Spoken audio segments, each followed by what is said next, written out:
Why, hello folks. There's been some over-the-air balance changes. They've nerfed and buffed some cards. Let's talk about it because this stuff is quite fun and exciting. They took my favorite method of like racking up Infinity Conquest tickets right now, which is Kitty Bounce, and it's like the most popular meta deck. Like it's on top of the meta. It's the strongest deck in the game. And I'm gonna say that they took that deck and they took it out the back and they shot it. This deck is dead. Wow. Okay. Let's go over these nerfs because they are quite significant. Number 1, Kitty Pryde, and this is why the deck is dead. Kitty Pryde. She used to be a 1 energy, 0 power card. It gets +2 power and anytime it gets picked back up into your hand, and then it returns to your hand at the start of the turn. So if you play it like 6 times, then it's going to become a 10 power card. It's going to be a 6/10, which isn't all that impressive, all things considered. It's like weaker than, for example, just base the Hulk, which is a 6/12. But it was strong when you could combine it with, for example, Beast, so that it becomes 0 cost. So you can just bump it up in power turn after turn after turn without having to invest more energy into it. And that's when you could get like a big, strong Kitty Pryde that's like 10 power, but just for not a whole lot of energy. And then it also had like a bunch of synergies with the rest of the deck. For example, Angela, where you could just put Kitty Pryde in the Angela lane turn after turn after turn to buff her up. Now she has been changed. Now she starts with a higher power. She starts as a 1/2, and she gets +1 power every time she jumps back up. And this makes her one of the worst cards in the game. She still has the synergies with Angela, and you can still pick her back up with Beast and cost reducer, but you can't get her to any sort of like significant power. If you don't do that, and just play her for what she is, that means on turn 1, she's Misty Knight. On turn 2, she's Shocker. On turn 3, she's Cyclops. On turn 4, she's worse than Thing. She becomes a 4/5. Then she becomes a 5/6, and then she becomes a 6/7. So, you will have spent 6 energy in total to get a 7 power card, which is absolute garbage. So they killed Kitty Pryde. They killed that card.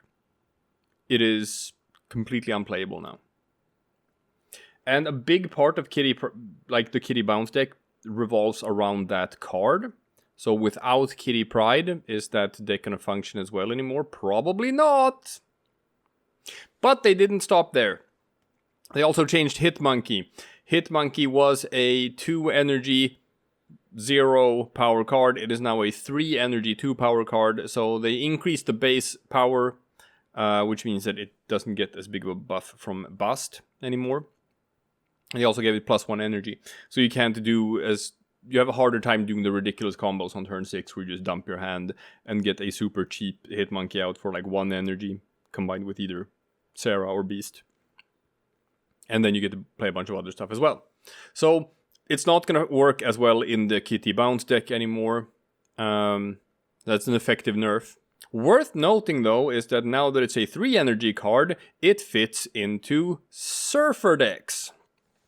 Now it fits into, for example, Sarah Surfer, which it didn't do before. So Hitmonkey is simply going to get a new home. It's not going to be in Kitty Bounce anymore, or it's because Kitty Bounce, that deck is just dead. But it is going to be in Surfer, and Surfer Surfer is already like one of the stronger decks in the current meta, and now it just got not just this as an addition, but another card as well. We're going to get to that. Surfer eating good right now. Surfer might become a problem. Then we have Spider-Ham. Spider-Ham is moved from a 1/1 to a 2/2. There's now a 2 energy, 2 power card. Spider-Ham is still going to be good. Spider-Ham is completely busted. They should never have printed this card like this. It's way too strong. And it's still going to be way too strong. It's the effect. You're fine playing it on turn 2 and investing 2 energy in it. You're fine with doing that for the effect. You get information about which card you bonked.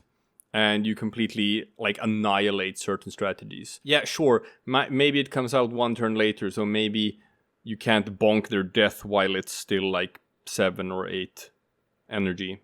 But you're still going to bonk it early enough to where it's not going to be a viable play. You can bonk their Apocalypse before it can be boosted. You can bonk their Null. You can still do wacky stuff with Spider-Ham. Spider-Ham is still going to be a good card. They're probably going to have to go back and nerf this card again somehow. Alright, now for the buffs. The buffs are also fun. Phoenix Force. I have been playing a lot of Phoenix Force. I got to Infinite this month by playing a Thanos Destroy deck that featured Phoenix Force. I have a video about that on this channel with my climb to Infinite, and you can just see how that deck is played. This card just got a whole lot better. In terms of the deck that I used, the Phoenix Thanos Destroy deck, it's going to be a bit better, but it's not going to be like groundbreaking or anything. It is going to be groundbreaking in move decks. Being able to get this out a turn earlier is critical for move decks. When it comes to, for example, Human Torch, being able to move this again means you can double its power again compared to before, which means you can combine it with Taskmaster and do some pretty nutty stuff.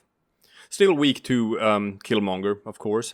But then you have Multiple Man, which is also a big one, where you have like another turn where you can just jump your Multiple Man back and forth and create multiple men. And since they lowered the power by 1, that's actually pretty good in some regards, because now the Phoenix Force that gets brought back is going to be 8 power.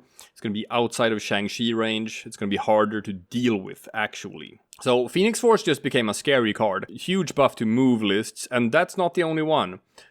Ghost Spider dropping by 1 energy. It's going from a 2 energy 3 power card to a 1 energy 2 power card.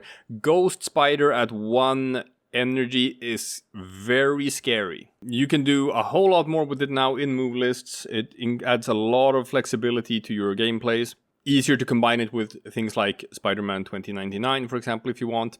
It opens up a really strong new turn 6 for move decks together with Arrow. Because now you can play Arrow in one lane, pull your enemy's card into that lane, and then you can Ghost Spider another lane to yank out your own Arrow.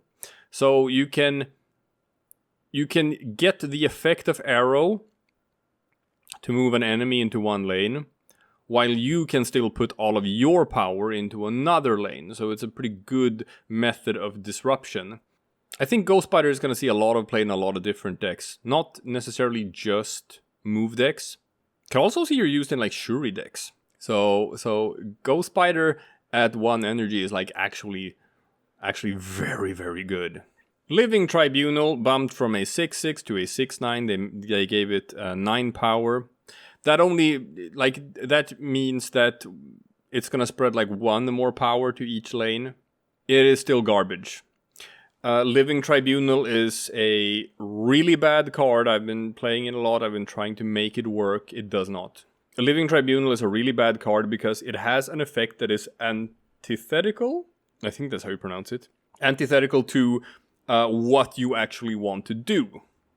So remember, in Marvel Snap, you only need to win 2 lanes to win the match. You don't need to win all 3 lanes. And spreading out all of your power over 3 lanes actually just means that you're less likely to win the 2 other ones. Living Tribunal's effect is in effect so bad that if Living Tribunal affected your opponent instead of you, to spread all of their power over all 3 lanes, then I would actually consider using it. I think everyone would. And like that's so telling, isn't it?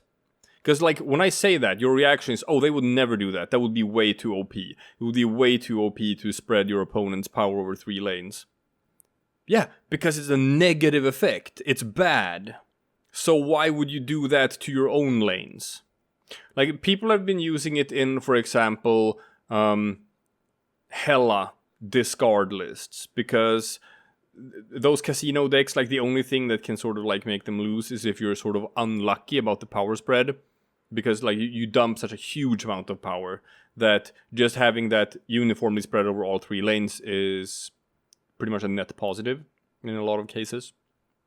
But outside of that one fringe scenario, that one fringe deck where it sees some play, typically you never want to play the Living Tribunal. Typically playing the Living Tribunal is going to put you in a worse spot than if you had played nothing at all. You have games where you could have won, but then you played Living Tribunal, and because of that you lost, and if you hadn't played a single card at all, you would have won instead. So, giving him +3 power isn't gonna do anything to address that. It is still a terrible card with a terrible effect, and like I said, if it affected your opponent instead of you, then I would play him, then he would be meta, then he would be very useful in a lot of different decks. But you wouldn't do that, because that would be too overpowered.